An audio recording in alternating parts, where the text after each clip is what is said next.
You know what? Sometimes you just gotta go in and just start. So I'm gonna start.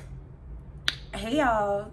I know it's been a while since I've been back on this particular YouTube channel. It's been literally 3 years, but I just feel really compelled to tell you guys about my journey. As you can see from the title, I have successfully completed the Daniel fast, which is a 21-day spiritual fast. Give it up to me.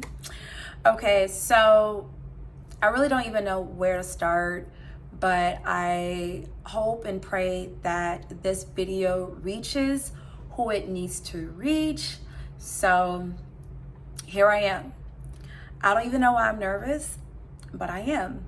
I haven't been on YouTube in so long, but as y'all can see from the smile on my face, I'm happy. I'm excited to share with you guys all that I went through, some of the challenges that I faced, and yeah, let's get into it. So first, I want to read this little brief message here on why it's important. Oops. Okay, but first I want to read this message on why it's important to fast. And it says, we would probably all admit that we need a strong connection with God, but sometimes that connection experiences interferes from the noise in our lives or the busyness of our schedule. Other times we have a poor connection because we simply grown complacent about our faith. But yet there are times when we're in a difficult situation that requires an even greater connection with God. Whatever the case, fasting is a spiritual discipline that can amplify our connection with God. Although the Bible doesn't exemplicitly command us to fast, not sure if I said that word right, it is very effective. It is a very effective way to turn our minds heavenward and pray. See Matthew 6, verse 16 and chapter 9, verse 15. In fact, few things can remind us of God throughout the day like fasting. For example, when you get a headache because you are fasting from coffee, a twitch because you gave up Facebook, or a growling stomach because you are abstaining from food. These experiences should drive you back to God in prayer regarding your purpose.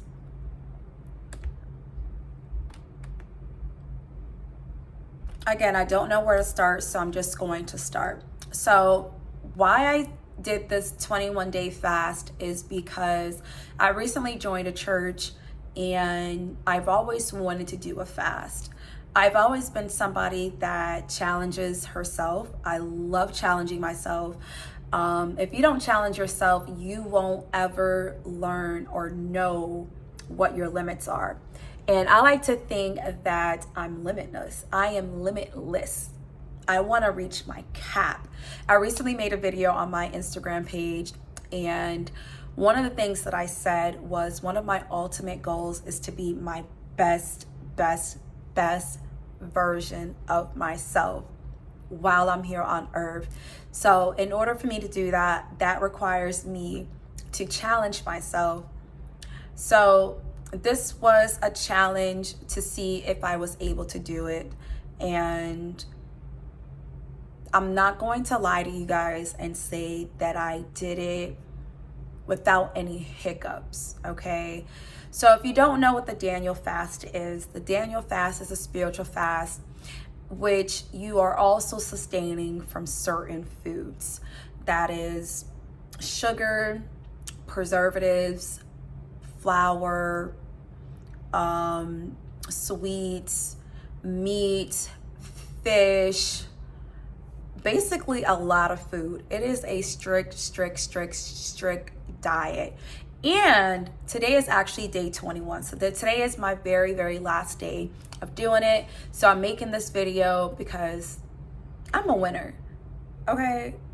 I win all day, every day. So yeah.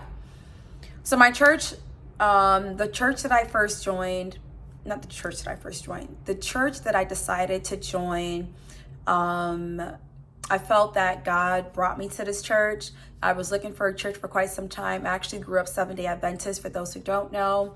But a lot of the Seventh-day Adventist churches that I've been going to, they just don't really hit it for me. I do still believe that Saturday is the Sabbath and that is the seventh day. But as I am in my walk with God, I want to hear the message. You know what I mean? So I started going to Sunday churches, and I found one that I really, really like in my community. And at the top of the year, they were doing the 21-day Daniel fast. And I'm like, oh my gosh, I've always wanted to do that. So this is the perfect opportunity. I'm going to do it. So they started on January 8th, and the last day is January 29th. And honestly, it was pretty easy in the beginning. I was making juices. I was eating a whole bunch of fruits. I like to eat healthy. I'm a healthy person regardless. So it was really, really easy up until day 10. So day 10 is when I realized, oh my gosh, this Daniel fast is expensive. And I was going to Sprouts, and I only got a little bit of groceries, and it came up to like $40 for just like 2 pineapples, 2 bags of apples, some bananas, and whatever else I grabbed. I'm like, okay, this is starting to get expensive. I don't know if I can get through to this. This was day 10. And not only that, I started running out of things to eat, because almost everything has preservatives in it, everything has sugar in it, and it's not even about eating healthy. You're really sustaining from certain foods that you've been eating probably all your life, right? I've never gone this long without eating meat. So kudos to me. Let me give myself a pat on the back, because here I am, right? So I don't want to get too much into scripture, but I want to say that in the beginning of the fast, what I really love about the church that I joined actually is that they had basically a guide for this 21-day Daniel fast. It had scriptures every day. It had a list of foods that you can eat, that you cannot eat. So it made it really easy for me to wake up, do my devotional, worship God, pray, read my scripture, and write in my journal, because I always had a verse to go to. So in addition to that, I also was, reading additional Bible verses. I don't want to say that I was one of those who was in my Bible all day, every day. I just simply was not. I think that was one of my struggles. That was one of my challenges. In the evening, when I probably could have had extra time, and I actually did pray about this, because I really wanted to spend more time with him instead of just, at least 30 minutes in the day before I started my day. I wanted to spend more time with him in the evening, and I just don't think that I gave him that. So that was one of my challenges, honestly. I would be in bed sometimes 7 o'clock in the evening, or maybe 8 o'clock. So I went to bed super early just so I wouldn't crave or eat my food, because I'm like, okay, I have the next day and I have this day, so I can't eat everything. Some of the things that I did eat though, I ate like plant-based burgers. Oh my gosh, I made the best plant-based burger ever. It was amazing. I made some plant-based like ground beef pasta. That actually was my favorite, because I needed a hot meal. So sometimes I was eating a lot of salads in the beginning, but pasta ended up being one of my favorite meals, and then eating a plant-based burger was also one of my favorite meals as well. So I had to get creative for breakfast. My breakfast pretty much consisted of me eating oatmeal or peanut butter sandwiches, lots and lots of fruits, lots and lots of water. But overall, eating was easy. The other day I made chili. I love chili. Like I'll make chili 100 times a year, right? That's how much I love chili. So I made chili most recently, like 2-3 days ago, and I wasn't even tempted.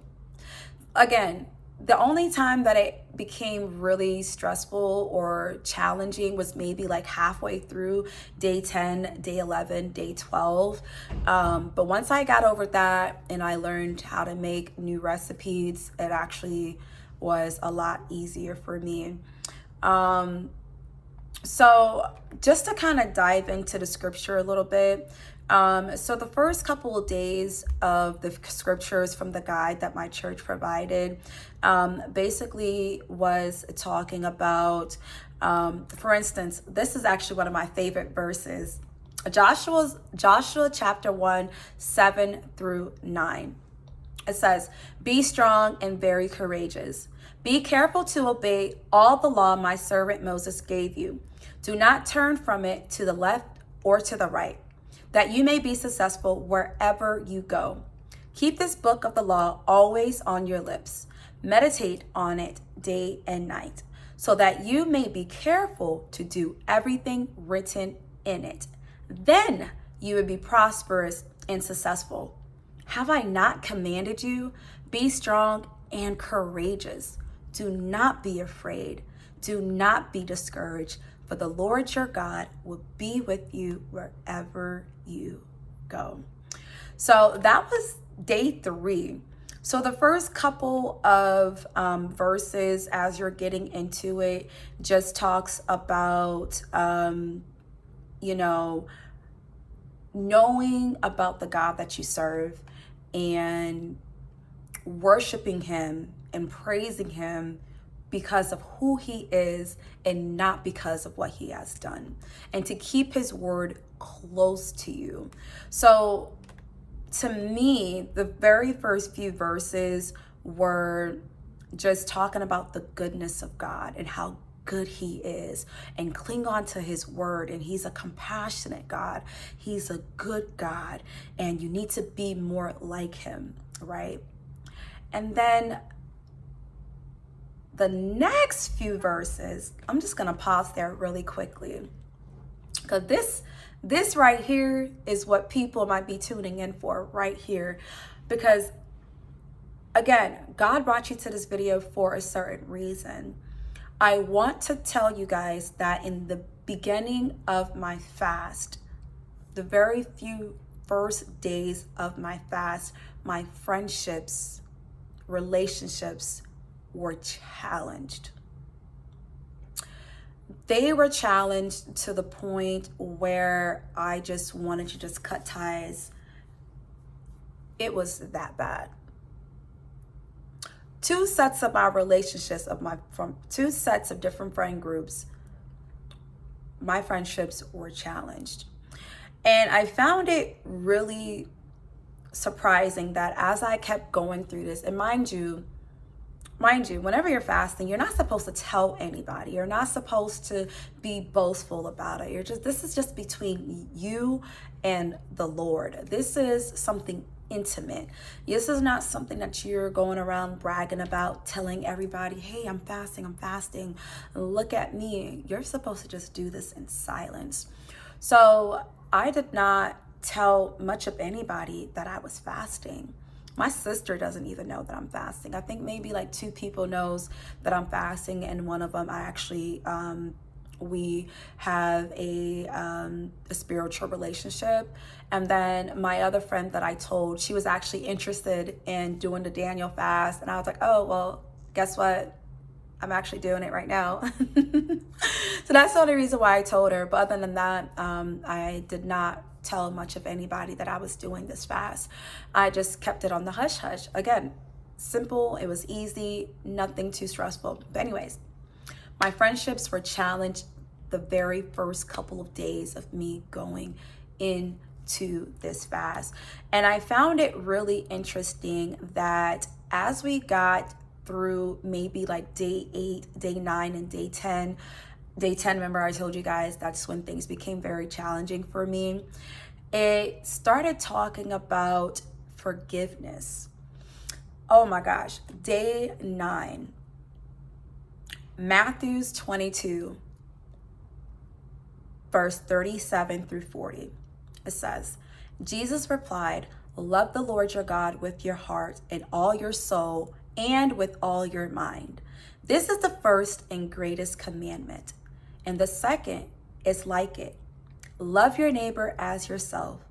All the law and prophets hang on these two commandments. You can only imagine how upset I was at the situation that I was going through with my friends. And then God is telling you to love your neighbors as yourselves, because they know not what they do, right? You know that you're on this journey with God. You know the type of God that you serve. You know that you have a forgiving God. You know that you have a loving God. You know that you have a compassionate God. So if we are created in his image, we should be moving in his image as well. We should be acting in his image. We should be speaking like him, right? So I'm reading all of this. It was just such surprising that, God brought these verses to me. And, in the back of my head, I don't want to say that I was stubborn, but I do want to say early on, as those relationships were challenged, that I prayed for them immediately. Everybody that was involved with this whole drama, I prayed for them immediately. And mind you, I am not somebody that has a drama-filled life. Once somebody brings drama to my life, I wash my hands clean and I don't deal with it because I'm happy. So before you came into my life, everything was all good. Before you brought drama my way, everything was good. So now you messing up my day. Now we got a problem. Yeah, so that's just the type of personality that I have. Like, I do not deal with drama. So again, as I'm, on this journey with God, it was just like an eye opener, you know what I mean? As, my relationships were challenged, and then God just, tells me all these verses. So I do forgive them, and that's another story for another day. But anyways, today